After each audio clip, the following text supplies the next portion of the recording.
Olá, vou falar sobre acidente cerebrovascular de tipo hemorrágico. Introdução. O acidente cerebrovascular ou ataque cerebral é um tipo de enfermidade cerebrovascular, é decir, uma enfermidade que afeta os vasos sanguíneos que irrigam o cérebro.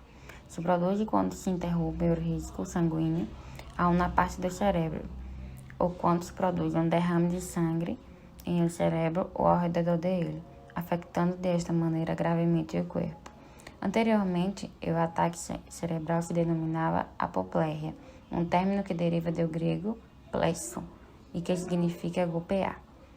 O ACV hemorrágico, também conhecido como ictus hemorrágico, derrame cerebral ou hemorragia cerebral, é um tipo de ictus ou enfermidade cerebrovascular que afeta ao suministro de sangue ao cérebro. Entre os dois tipos de ECV isquêmico e hemorrágico, o ACV hemorrágico é o tipo de acidente cerebral menos comum. Este se produz quando um vaso sanguíneo se rompe e sangra em el cérebro, comprimindo e afetando assim ao tecido de células do cérebro rapidamente. O ACV hemorrágico ocorre quando se revienta um vaso sanguíneo e sangra dentro do cérebro, uma hemorragia. Isto dano as células do cérebro e começam a morrer. Existem dois tipos principais de ACV hemorrágico: hemorragia intracerebral, quer dizer que o ACV hemorrágico foi provocado por uma hemorragia em um cérebro, e também hemorragia subaracnoidea, quer dizer que o acidente cerebrovascular hemorrágico foi provocado por uma hemorragia em la superfície do cérebro e em el espaço subaracnoideo, formado por duas membranas que cobrem o cérebro. O cérebro controla tudo o que há em seu corpo, incluindo o movimento, habla, visão e emoções. Apresentar sintomas de ACV significa que pode haver um dano em o cérebro que afeta a qualquer destas funções. Aproximadamente uma de cada 6 pessoas que têm um acidente cerebrovascular têm um ACV hemorrágico. Por lo general, o evento vascular cerebral hemorrágico afeta mais as pessoas maiores, pero pode ocorrer a qualquer idade. Etiologia. O maior risco de ACV hemorrágico é ter hipertensão. Ao redor de 2 de cada 3 ACV hemorrágicos são provocados por este fator. Outros fatores que podem aumentar o risco de ACV hemorrágico incluem os seguintes: inflamação de um vaso sanguíneo no cérebro, aneurisma intracraniano. Isto pode ser provocado por hipertensão arterial ou pode ser de nascimento. Debilitamento de los vasos sanguíneos no cérebro. Isto pode suceder devido a uma pressão não controlada ou, às vezes, por acumulação de uma proteína chamada amiloide em las paredes de los vasos sanguíneos, amiloidose cerebral. Anormalidades na forma em que os vasos sanguíneos são formados em seu cérebro, uma formação arteriovenosa. Qualquer coisa que aumente a tendência a sangrar, isto pode incluir um tratamento com medicamento anticoagulante, por exemplo, aspirina, warfarina, vitamina K, inibidores de receptores de fosfato de adenosina, ou ter uma enfermidade como leucemia ou hemofília. Uso de algumas drogas ilegais, tais como cocaína. Ter um trauma na cabeça, isto pode provocar que os vasos sanguíneos se reventem e sangue dentro e ao redor do teu cérebro. Epidemiologia. Prevalência. 3,5% em la população maior de 64 anos. Em Espanha, há de 150 a 250 casos anuais por cada 100 mil habitantes. Incidência por idade e sexo. De 65 a 74 anos, a presença é maior em homens. A partir de los 75, a prevalência ascende significativamente entre mulheres. Bases anatômicas ou fisiológicas. Vou falar um pouco sobre bases anatômicas de lóbulos cerebrais. Lóbulo frontal se divide em 3 regiões estruturais e funcionais. Zona motora, zona premotora, divide a sua vez em motora primária e secundária, e zona pré-frontal. Lóbulo temporal. Topograficamente, os lóbulos temporais se podem dividir em 5 áreas corticais: corteza auditiva primária, corteza auditiva de associação, corteza temporal lateral de associação supramodal, corteza temporal inferior de associação visual, corteza temporal medial, que é límbica e paralímbica. Lóbulo parietal. Se podem diferenciar 2 áreas funcionais do lóbulo parietal: corteza primária e secundária somatosensoriais e corteza parietal posterior. Lóbulo occipital. Apresenta uma estruturação complexa, diferenciando-se em uma corteza visual primária e corteza de associação visual. Polígono de Willis. Vai-se dividir em artéria carótida interna, que é dividida em segmento cervical, segmento petoso, segmento lacerum, segmento cavernoso, segmento clinoideu, segmento oftálmico e segmento comunicante. Artéria cerebral anterior, dividida em segmento horizontal ou pré-comunicante, segmento vertical ou pós-comunicante e segmento distal. Artéria cerebral média, dividida em segmento horizontal, segmento insular, segmento opercular e segmento cortical. Artéria cerebral posterior, dividida em segmento pré-comunicante, segmento ambiens, segmento quadrirreminal e segmento calcarino. Artéria basilar. Suas amas são a artéria cerebelosa anteroinferior e as artérias cerebelosas superiores. Artéria vertebral, dividida em segmento extraósseo, segmento foraminal, segmento extraespinhal e segmento intradural. Fisiopatologia. São 3 fases: hemorragia inicial, expansão do hematoma, edema em perihematoma. A hemorragia inicial é ocasionada por la ruptura de artérias cerebrais. La expandir-se o hematoma ocasiona um aumento na pressão intracranial que desequilibra a integridade do tecido local de la BHE. Obstrução do fluxo sanguíneo venoso aumenta a liberação de tromboplastina do tecido, causando coagulopatia. Hematoma maior a 30 ml, morte. Edema em perihematoma, etiologia primária de deteriorização neurológica. 40%. A hemorragia se estende aos ventrículos cerebrales, que é uma hemorragia intraventricular. Hemorragias intracerebrais hipertensivas evolucionam 30 a 90 minutos. Hemorragias por tratamento anticoagulante 24 horas a 48 horas. Às 48 horas, macrófagos começam a fagocitar a parte mais externa da hemorragia. 6 meses. Hemorragia revestida por tecido cicatricial e macrófagos carregados de hemosiderina. A hemorragia determina hipertensão endocranial e alteração dos mecanismos de autorregulação da circulação com desarrollo de isquemia local e edema.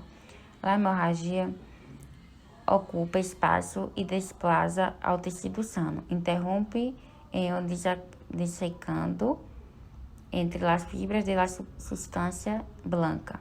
O déficit clínico é secundário de ao menos de 4 fatores: efeito de massa e os desplazamentos do tecido cerebral, hérnias, edema cerebral e isquemia, extensão aos ventrículos, hidrocefalia.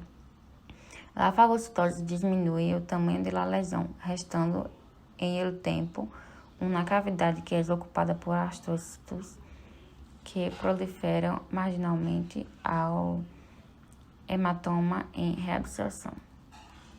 Circulação cerebral. A vascularização do cérebro é irrigada por 4 artérias principais: as carótidas internas, responsáveis pela circulação anterior, e as artérias vertebrais, responsáveis pela circulação posterior. Cada artéria carótida comum se divide em artéria carótida interna e externa, à altura e ao ângulo da mandíbula. A carótida interna, a cada lado, ingressa ao crânio e se divide em artéria cerebral anterior e a artéria cerebral média. Circulação anterior. Las ramas de la arteria cerebral anterior irrigam os lóbulos frontales. Las superfícies superiores de los hemisférios cerebrales e la parte medial de los hemisférios, excepto la corteza calcarina. La arteria cerebral media é responsável de la irrigação de la maior parte do território cerebral e é a artéria mais involucrada em los acidentes cerebrovasculares isquêmicos.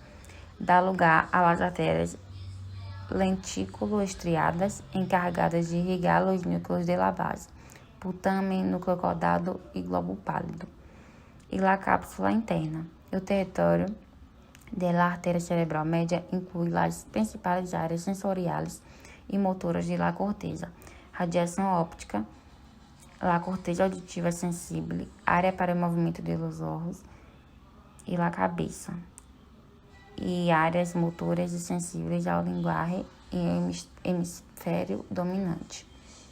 Circulação posterior. O sistema vértebro-basilar é responsável pela circulação posterior do cérebro. As artérias vertebrais ascendem através da coluna e penetram o crânio através do agüero magno e se unem à la união bulbo-pontina para formar a artéria basilar. Esta se bifurca em la união ponto mesencefálica para formar as artérias cerebrais posteriores. A artéria cerebral posterior é a principal responsável de irrigar o lóbulo occipital, pero também irriga a parte inferior do lóbulo temporal. O tronco encefálico e o cerebelo também são inervados por las ramas do sistema vértebro-basilar. Quadro clínico. Dor de cabeça intensa e repentino, perda de conhecimento, se é prolongado se chama coma, vômitos, tortícolis, entumecimento, debilidade e impossibilidade de mover a cara, braço ou perna de um lado do corpo, dificuldade para falar e que te entendam, mareos e vertigo, dificuldade para manter as pernas direitas e elevá-las, febre, sensibilidade à luz, inquietude, confusão, delírio, ataques, convulsões. Complicações e sequelas. As sequelas que deixa o acidente cerebrovascular hemorrágico podem ser bastante leves e os efeitos solo temporais, mientras que outros acidentes hemorrágicos podem ser mais graves e provocar danos duradouros.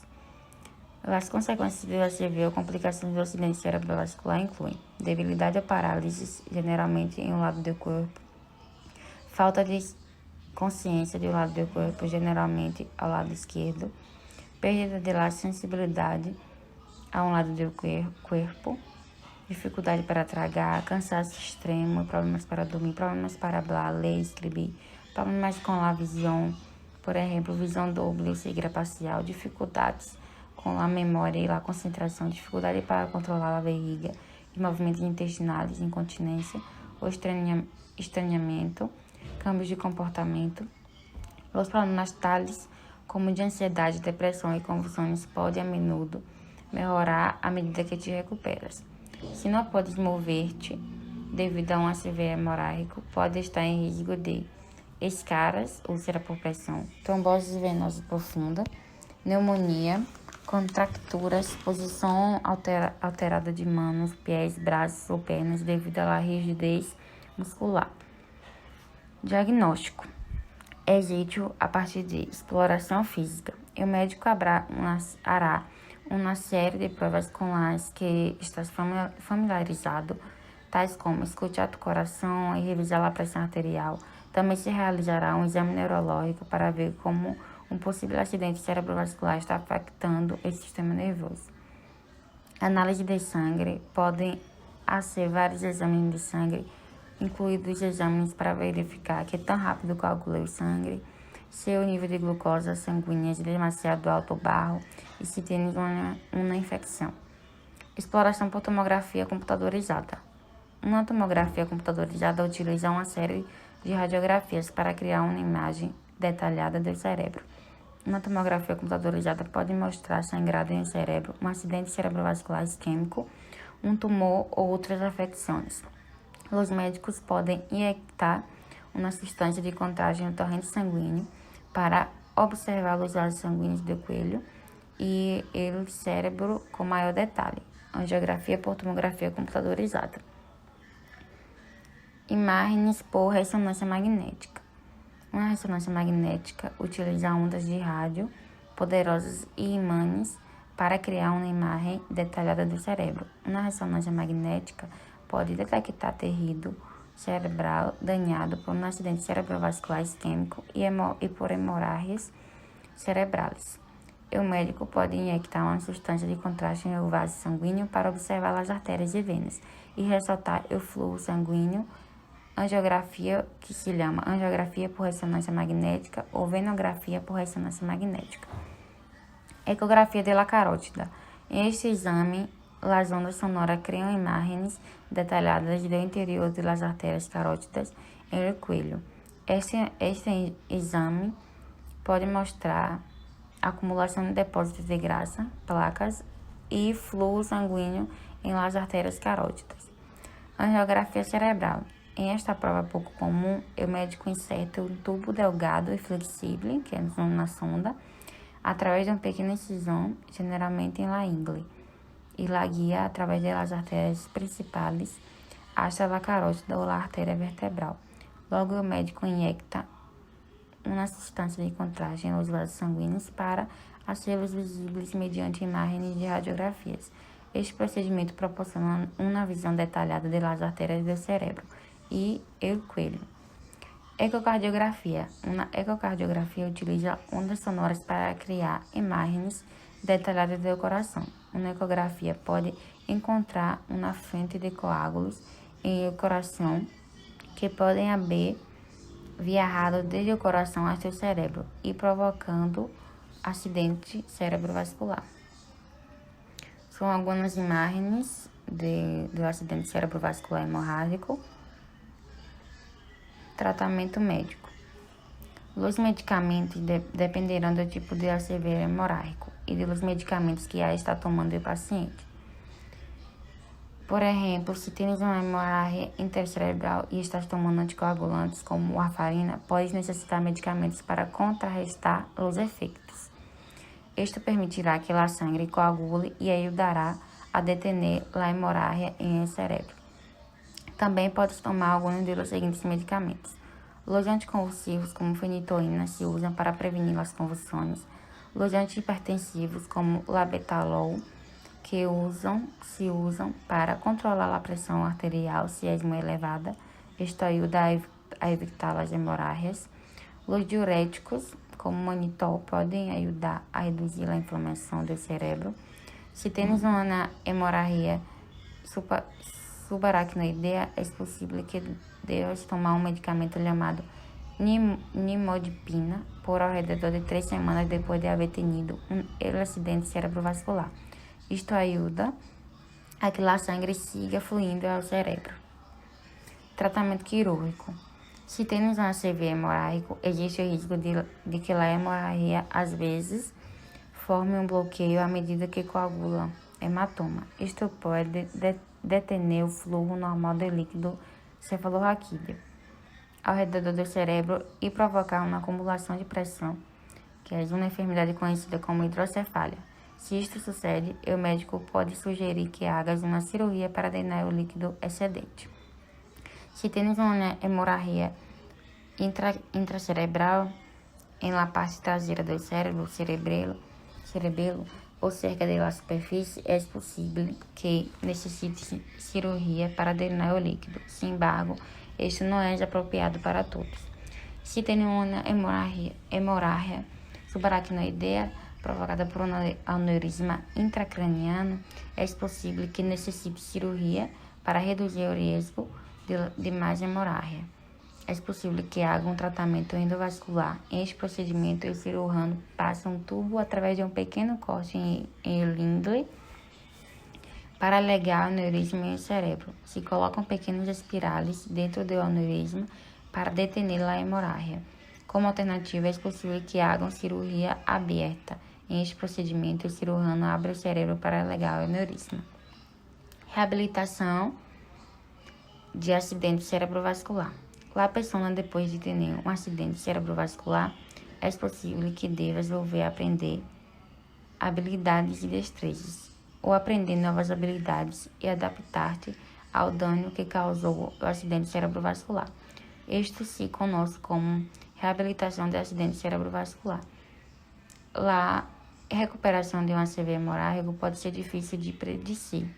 A maioria das pessoas se recupera maiormente nas primeiras semanas e primeiros meses depois do acidente cerebrovascular. Sin embargo, às vezes, a recuperação pode tardar mais tempo.